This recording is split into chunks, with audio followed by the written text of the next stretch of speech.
आज का प्रश्न है, माह जनवरी, फरवरी व मार्च का औसत तापमान 25 डिग्री सेल्सियस था।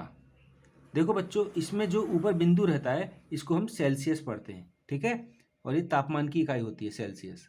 तापमान नापने के लिए इसका प्रयोग करते हैं डिग्री सेल्सियस।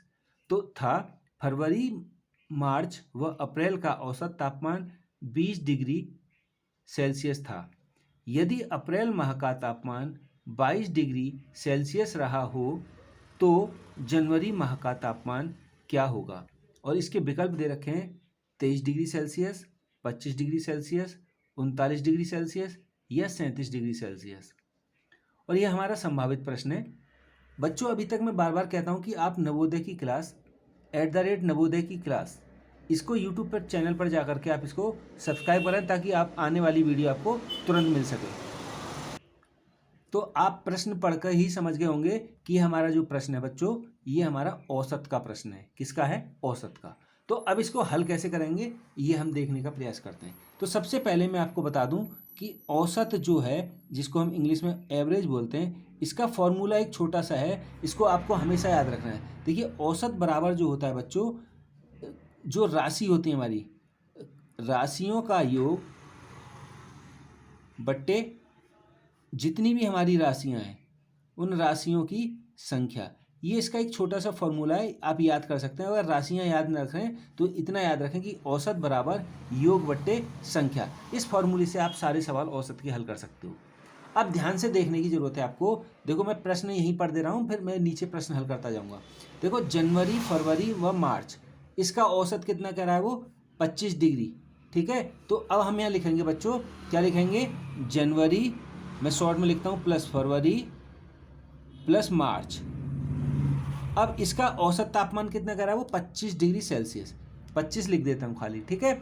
अब बच्चों, इसका जो सूत्र होता है औसत का, वो होता है हमारा, क्या होता है? राशियों का योग बट्टे राशियों की संख्या। अगर हम इसका योग निकालेंगे तो देखो, इसका सूत्र का मैं वो करता हूँ। अगर मैं इसका योग निकालूंगा तो देखो क्रॉस मल्टीप्लाई हो जाएगा, यानी कि ये संख्या ये जो राशियों का योग है ये नीचे आ जाएगा और औसत इधर चला जाएगा। तो जब ये इधर जाएगा तो गुणा हो जाएगा। तो हम लिख सकते हैं कि योग बराबर क्या आ जाएगा? औसत गुणा संख्या। समझ में आ गया? औसत क्या है? देखिए, औसत है हमारा 25, ये 25 कह रहा है ना, 25। और संख्या कितनी हमारी? कितने महीने की बात कर रहा है? 1 2 3। तो कितनी संख्या होगी? 3। तो ये हो गया हमारा 3। और 25 का गुणा 3 में करोगे तो कितना आ जाएगा? 75। तो ये मेरा आ गया 25 गुणा 3 बराबर 75 डिग्री सेल्सियस। समझ में आ गया? तो ये जो जनवरी, फरवरी, मार्च, अगर मैं इन तीनों का योग करूंगा तो मेरा जो है 25 डिग्री सेल्सियस इसका उत्तर आएगा। तीनों महीने का योग, ठीक है। समझ में आ गया यहाँ तक? योग निकालना। अब आगे क्या कह रहा था वो? अब प्रश्न की तरफ फिर चलते हैं। अब देखिए, इसमें फिर कह रहा था कि वो फरवरी और मार्च और अप्रैल का औसत तापमान कितना कह रहा था? 20 डिग्री सेल्सियस। अब देखेंगे यहाँ पर, अब फिर नीचे ले आते हैं इसको।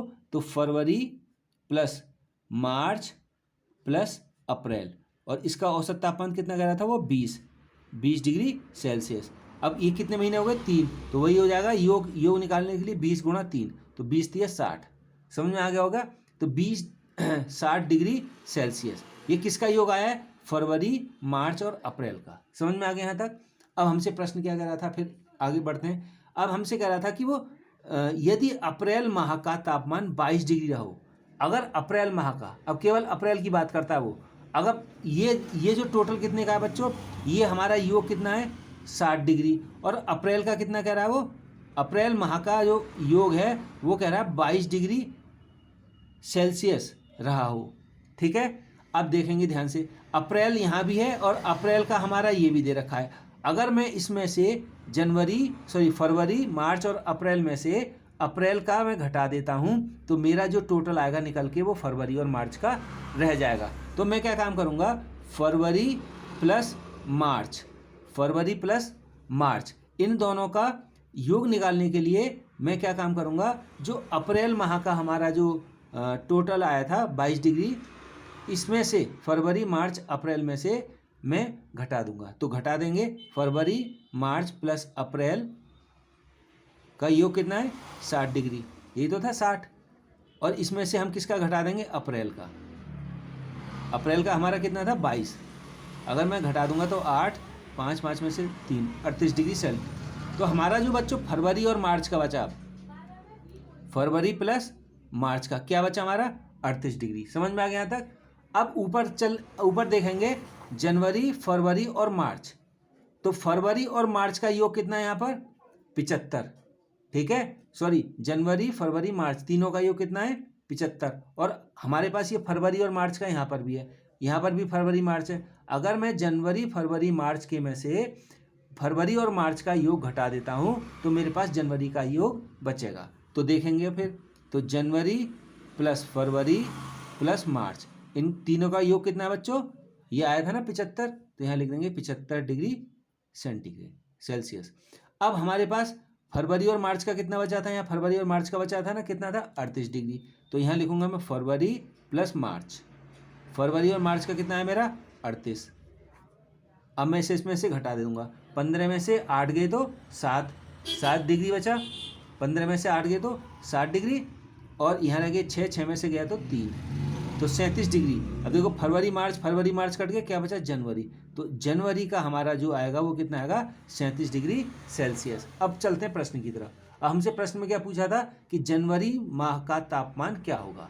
तो विकल्प हमारे पास है इसमें 37 डिग्री, तो यहाँ 23 है, यहाँ 25 है, यहाँ 39 और यहाँ 37 है। तो यही हमारा उत्तर हो जाएगा विकल्प डी। ठीक है, तो थैंक यू फॉर वॉचिंग। इसी प्रकार की आप क्लास देखने के लिए नवोदय की क्लास को जरूर सब्सक्राइब करें ताकि आने वाली वीडियो आपको तुरंत मिल सके। तो थैंक यू फॉर वॉचिंग।